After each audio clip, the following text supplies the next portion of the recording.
দেখো মধুজি বাজাইয়া ওই যাই দেখো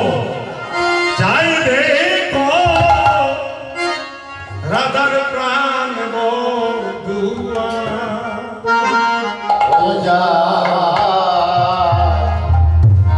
মুরলী ভাইয়া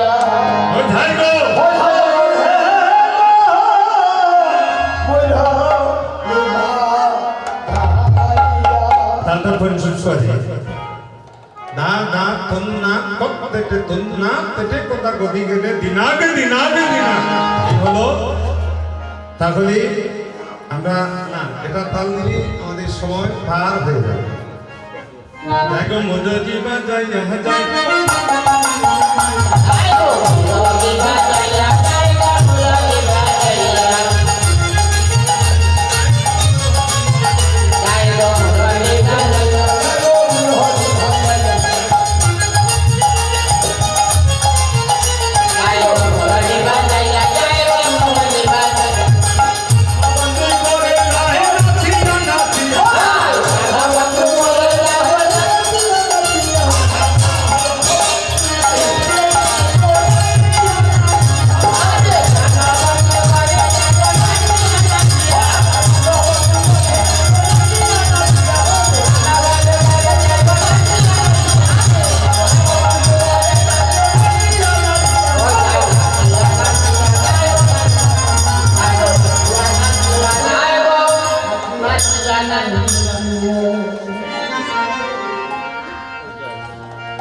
দক্ষিণের বন্ধুরে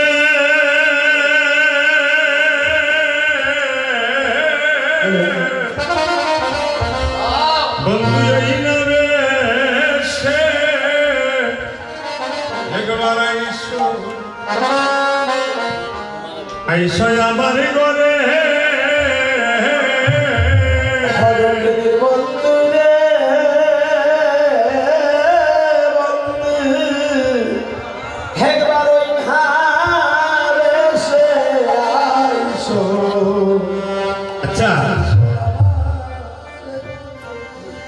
মরা কয় প্রকার?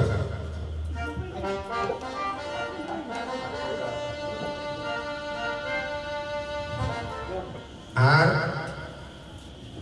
এখানে কিন্তু অনেক মরা আছে, বলতে পারবে? বলে কিসের মরা হঠাৎ করে বললাম?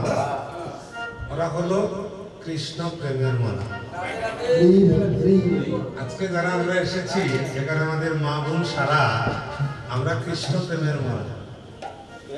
আপনারা জীবিত আছেন আবার নয়, কারণ তন্ময় অর্থাৎ নির্ময় ডুবে গেছে। এটা হচ্ছে কৃষ্ণ প্রেমের। আজকে রাধারানী বধূকে যে ভালোবেসেছিলেন আজকে ডাকছেন, যেভাবে উকি দিচ্ছেন দিয়ে দেখেন। আচ্ছা, কৃষ্ণের নাম তো আমরা সব মানুষের কিন্তু শিশুকাল যৌবনকাল বার্ধক্যকাল শুনলাম। কৃষ্ণের কোনদিন এই তিন কাল আসুন না। এটা কোনদিন সূর্যনি বুড়া কৃষ্ণ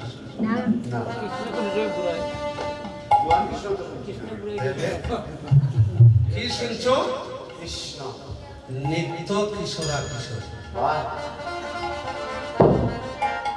রাধারানীর দেহ কিন্তু আমাদের দেহ তৈরি হয় পঞ্চভূতে, আর রাধারানীর দেহ তৈরি হয়েছে সুধা দিয়ে। কি সুধা? শ্রীকৃষ্ণের লাদিনী আদরিনী সুধা দিয়ে তৈরি হয়েছে। এই জন্য শ্রীকৃষ্ণ অনেকে বলে রাধারানীকে মা ডাকা যায়। রাধারানীর তো নাভি নয়, রাধারানী হচ্ছে প্রেম সোহাগিনী। রাধা কৃষ্ণের যে প্রেম, এই প্রেম তত্ত্ব যদি প্রকৃত আমাদের যুব সমাজ ছোট ছোট যারা আছে আজকে দেখুন, কীর্তনটা করার মানে কীর্তনটা করার মানে হলো আমাদের সমাজ যেন সুন্দর হয়, তার লক্ষ্য স্থিরটা যেন সুন্দর হয়। আজকে আমাদের এই বর্তমান যুব সমাজ রাস্তায় নেমে গেছে। যুবক বলুন যুবতী বলুন, কোনদিন আমরা তাদেরকে আসল প্রেম শিক্ষা দান করিনি। যে প্রেম আমরা দান করি সেটা সকালে থাকে বিকালে। এই সমস্ত গ্রন্থ আমি ক্লাস 3 থেকে পড়েছি। রাধারানী বলেছিলেন, একদিন সখীরা বলেছিলেন কৃষ্ণকে, বন্ধুরা একটু বসো। রাধারানীকে বলেছিলেন, আচ্ছা তোর বধূকে তুই ভালোবেসে কতটুকু আনন্দ পেয়েছিস?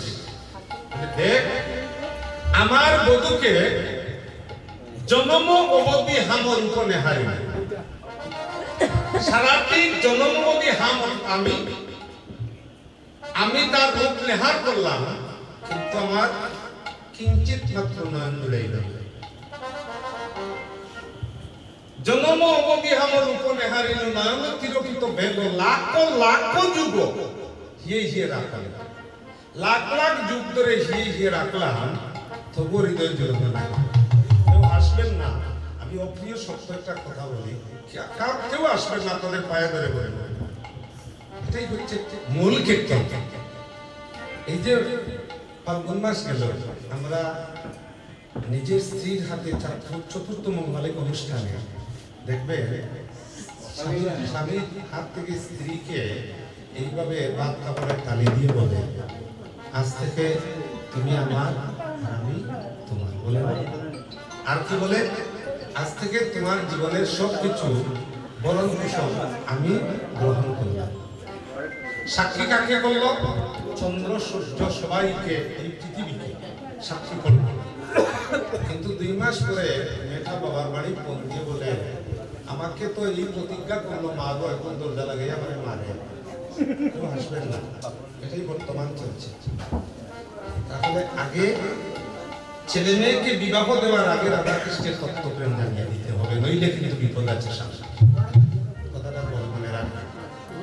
প্রেম কাকে বলে জানে ওরা? কত জানেন? কত কীর্তন জগতে, আমার 40 বছর কীর্তন জগতে 15 বছর 18 বছর 17 বছরের মেয়েরা একটা সন্তানকে নিয়ে বিধবা রাস্তায় ঘুরছে, হাজার হাজার ছেলে তাদেরকে বিবাহ দিয়ে দিচ্ছে। তাহলে প্রেম কি এত সহজ? এত সহজে কি প্রেম মিলে? প্রেম কাকে মিলে? এই দেখুন রাধা গোবিন্দের নিত্য কিশোর কিশোরীর প্রেম। বলি পরাণ চালিলে বিদিতি না ছাড়ে,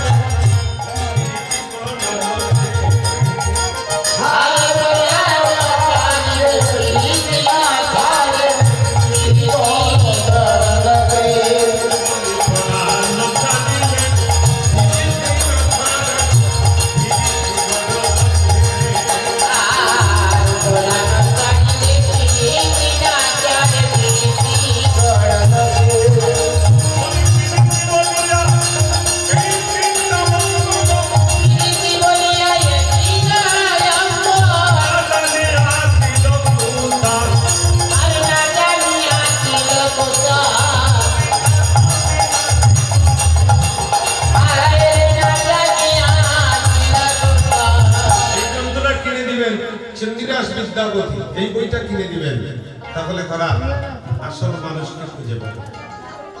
বিপদ আছে সামনে। এটাই হচ্ছে রাধা গোবিন্দের প্রেম। যেমন পূজ্যতম প্রেম আছে, শুনো সহচরী না করো চাতুরী, সহজে দেব উত্তরে, কানুর প্রীতি কিবা তার মূরতি, কোথায় তাহার ঘর, চলে কোন বাহনে, তাকে কোন স্থানে, শূন্য মনে কেবা তার সঙ্গে, সখী কয়ে সার দেখি নৈরাকার, স্বরূপ কহিবে কে, অনুরাগের চুরি বইসে মনোপলি যাত্রী বাহির সে। অনুরাগ শব্দের অর্থ কি? অনুরাগ, আমি যদি আপনার বাড়িতে কালকে যাই দিদিমণির বাড়িতে, আপনি মনে মনে ভাববেন কীর্তনিয়া সুশীল আমার বাড়িতে আসবে, আপনার মনে খুব আনন্দ লাগবে। কিন্তু ওই দিন গিয়ে যদি চলে আসি, আবার পরের দিন সকালে যাই, আগের দিন